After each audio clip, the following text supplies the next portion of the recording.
पटना के civil court ने तमिलनाडु के मंत्री उदयनिधि स्टालिन को जारी किया समन। सनातन को डेंगू मलेरिया बताने वाले बयान पर पटना हाई कोर्ट के अधिवक्ता डॉक्टर कौशलेंद्र नारायण ने दायर की थी याचिका। आज दायर याचिका पर पटना सिविल कोर्ट ने समन जारी करते हुए 13 फरवरी को सिविल कोर्ट में पेश होना है। अधिवक्ता डॉक्टर कौशलेंद्र नारायण ने कहा, पटना के एमएलए एमपी कोर्ट ने आईपीसी की 5 धाराओं के तहत सम्मान पत्र भेजा है और मैं बताना चाहता हूं कि 13 फरवरी को उदयनिधि स्टालिन को पटना के एमएलए एमपी कोर्ट में हाजिर होने का आदेश दिया गया है। माननीय कोर्ट के द्वारा आज मैं बता रहा हूं कि उदयनिधि स्टालिन ने अमानवीय क्रूरता तथा पाशविकता का नग्न प्रदर्शन किया। तमिलनाडु के सेमनपेट नामक जगह में एक सभा में हिंदू धर्म को कोरोना, डेंगू, मलेरिया इतना तक कहा कि समूल नष्ट कर देना है। इस तरह से देश में रह करके और वह दंगा भड़काना चाह रहे थे, हिंसा फैलाना चाह रहे थे। राजनीतिक उद्देश्यों की पूर्ति के लिए तो हमारे जैसे लोग चुप नहीं बैठ सकते। हम लोग कानून के प्रहरी हैं, एक देश का जिम्मेदार नागरिक है। सिटीजन के नाते मैंने उदयनिधि स्टालिन पर जब वह 2 सितंबर 2023 के इस तरह के भाषा का प्रयोग किए, 2-3 तारीख को जब आप जैसे लोग मीडिया में मैंने देखी और खासकर प्रिंट मीडिया में 3 को मैंने देखा, तो संध्या में जब देखा तो इलेक्ट्रॉनिक चैनल में 4 तारीख को मैंने क्रिमिनल कंप्लेन केस मैंने दर्ज कराया। और खुशी की बात यह है कि माननीय पटना के एमएलए एमपी कोर्ट ने आईपीसी की 5 धाराओं के तहत छिपी, एक पिछड़ी, एक 5A290 एक्ट और भंडारण 504 के तहत संज्ञान लिया है और उदयनिधि स्टालिन को पटना के एमएलए एमपी कोर्ट में 13 फरवरी को हाजिर होने का आदेश दिया गया है। देखें क्या कुछ कहा अधिवक्ता डॉक्टर कौशलेंद्र नारायण ने। पटना से पारसनाथ की खास खबर। उदयनिधि स्टालिन मामले में उदयनिधि स्टालिन पर जो अभी तमिलनाडु के वर्तमान में कल्याण मंत्री हैं, युवा कल्याण मंत्री, और वहाँ के वर्तमान मुख्यमंत्री एमके स्टालिन के पुत्र भी हैं, उन पर पटना के ऑनरेबल एमएलए एमपी कोर्ट ने आईपीसी की 5 धाराओं के तहत सम्मन पत्र आज भेजा है। और मैं बताना चाहता हूं कि 13 फरवरी को उदयनिधि स्टालिन को पटना के ऑनरेबल एमएलए एमपी कोर्ट में हाजिर होने का आदेश दिया गया है माननीय कोर्ट के द्वारा। आज मैं बता रहा हूं कि उदयनिधि स्टालिन ने अमानवीयता, क्रूरता तथा पाशविकता का नग्न प्रदर्शन किया।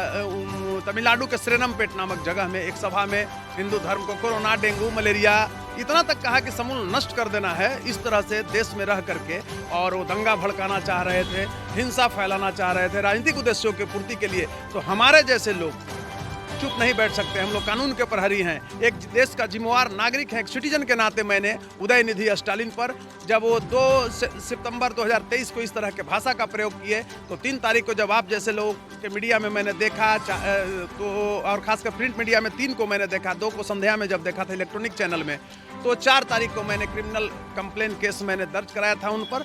और बहुत खुशी की बात है कि माननीय पटना के एमएलए एमपी कोर्ट ने आईपीसी की 5 धाराओं के तहत 153A, 295A, 298 और 500 और 504 के तहत संज्ञान लिया है और उदयनिधि स्टालिन को पटना के एमएलए एमपी कोर्ट में 13 फरवरी को हाजिर होने का आदेश दिया गया है। तो आज मैं बताना चाहूँगा कि 80% देश की जो आबादी है वो सनातनी है। जिस तरह से उदयनिधि स्टालिन ने सनातन धर्म को गाली देने का काम किया, दंगा भड़काने का राजनीतिक उद्देश्यों की पूर्ति के लिए किया, तो उनको सजा मिलना मतलब देश के लिए नितांत जरूरी है, क्योंकि ऐसे व्यक्ति देश में हिंसा भड़ा के अपने राजनीतिक मकसद से कुर्सी बचाना चाहते हैं। तो आज माननीय जो पटना का एमएलए एमपी कोर्ट हैं, उनके जो न्यायाधीश हैं, प्रभारी न्यायाधीश हैं माननीय श्रीमती सारिका बहालिया जी, मैं उनके प्रति शुक्रगुजार हूं। उन्होंने जब हमारा साक्ष्य को देखा, जब हमने लिस्ट ऑफ डॉक्यूमेंट्स जो प्रस्तुत किया कोर्ट में, तो आज मुझे न्याय मिला है। सम्मन पहली मुकदमा में मेरा पहला जीत है कि सम्मन जारी हुआ, मुकदमा मेरा स्वीकार किया गया और ऐसे व्यक्ति को दंड मिलना चाहिए। उसके लिए कभी भी हम लोग को पीछे नहीं हटना चाहिए।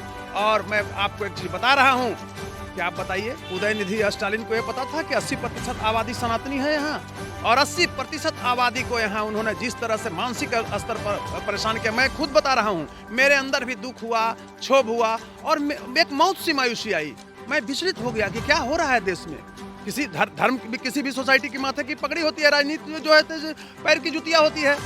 तो मैं इसके तहत न्यायालय में मैं गया था और मैं बता रहा हूं कि मैं सबसे पहले पटना के सीजीएम साहब, ऑनरेबल सीजीएम साहब के यहाँ मुकदमा दर्ज किया था, लेकिन वो श्रीरंग पेट, खासकर तमिलनाडु सरकार में विधायक मंत्री हैं, तो विधायक हैं तब मंत्री हैं, तो वो एमएलए एमपी कोर्ट में वो केस को ऑनरेबल सीजीएम साहब ने ट्रांसफ़र कर दिया और आज इस रूप में हुआ कि आज सम्मन जा रहा है। तो मुझे बेहद मतलब अच्छा लग रहा है। किसी भी वकील के लिए मुकदमा में अगर जीत मिलता है, अग्रसर होता है, तो खुशी की बात है। तो मेरे लिए आज बहुत ही खुशी की बात है कि मैं खुद उसमें कंप्लेंट भी बना था, पिटिशनर भी था और एज ए वकील भी था। इन पर्सन उस मुकदमे को मैं लड़ रहा था और ये देश के लिए बहुत ही सकारात्मक है कि देश में अगर इस तरह के लोग हिंसा फैलाना चाहते हैं, नफरत फैलाना चाहते हैं राजनीतिक उद्देश्यों की पूर्ति के लिए, तो उनको सज़ा मिलनी चाहिए। और ये सज़ा का जो सोपान होता है, तो पहला कदम हम लोग पहुँच गए हैं। अब इसके बाद वो आएंगे नहीं आएंगे, नॉन अवेलेबल जाएगा, उसके बाद नहीं कुर्की माल जब्ती का उनको जाएगा, इसलिए कि कानून के नज़र में कॉन्स्टिट्यूशन में सब लोग बराबर हैं, तो उनको सज़ा मिलेगी। मैं इतना बोल रहा हूँ। इस मुकदमे को जीतने के लिए मैं एपेक्स कोर्ट तक भी जाना पड़ेगा तो मैं जाऊँगा। मैं लौटने वाला नहीं हूँ। देश की जनता के साथ मैं वचनबद्ध हूँ।